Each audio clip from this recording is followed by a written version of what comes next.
Good morning. আজকে আমরা যেটা শিখব সেটা হচ্ছে কিভাবে সহজ উপায়ে গাড়িটা ব্যাক গিয়ারে সোজা নিয়ে যাওয়া যায়। আমরা প্রথমে একটা যে কোনো বাঁদিকে হোক বা ডান দিকে হোক একটা লেন ধরে নেব, ধরে নিয়ে সেইটাকে ফলো করে গাড়িটাকে সোজা নিয়ে যাওয়ার চেষ্টা করব। যে একটা সাদা দাগ দেখতে পাচ্ছি, এই সাদা দাগটাকে আমরা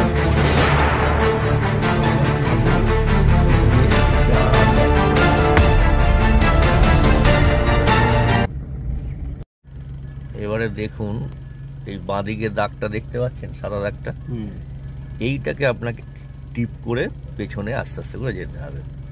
আর মাথায় রাখবেন, সামনে যে আর নিয়ম, সামনে ডান দিক যেতে গেলে ডান দিক ঘোরাই, বাঁ দিক যেতে গেলে বাঁ দিক ঘোরাই। ব্যাক গিয়ারেও আমরা যখন পেছনে যাব সেক্ষেত্রেও রাইট যেতে গেলে রাইটই ঘোরাবো, লেফট যেতে গেলে লেফটই ঘোরাবো। ঠিক আছে? তো আপনি ওই দিকে যে ডান দিকে যে মিরার, ওটাকেও ফলো করবেন। এইটা যে মাঝখানের মিরার, এটাকেও ফলো করবেন, কারণ পেছন দিকে কেউ আসছে কিনা। আর এইটাকে ফলো করে, এই যে দাগটাকে ফলো করে আপনি গাড়িটাকে সোজা নিয়ে যাওয়ার চেষ্টা করুন।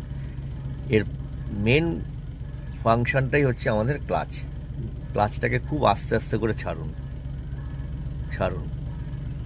যেখানে চলতে শুরু করবে ঠিক সেই জায়গায় প্রেশারটা ধরে রাখবেন। এখন ব্রেকটা ছেড়ে দিন, হ্যাঁ, আস্তে আস্তে ছাড়ুন।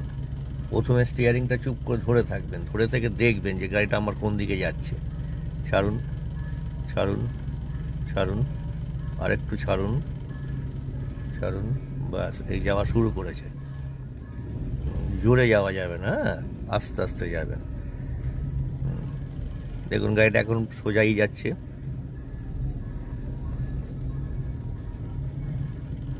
আর একটু বাঁদিকে নিয়ে আসুন, মানে বাঁদিক মানে আপনাকে স্টিয়ারিংটা বাঁদিকে এই কাটাতে হবে, ব্যাস, বেশি না। দেখুন আবার মানে লাইনের কাছাকাছি চলে যাচ্ছে। আবার একটু হালকা রাইট করুন, হ্যাঁ, ব্যাস।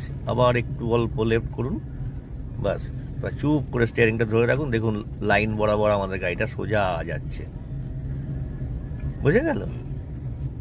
এই দেখুন সোজা যাচ্ছে। এবার ক্লাচটা চেপে দিন পুরো, আস্তে করে ব্রেক মারুন।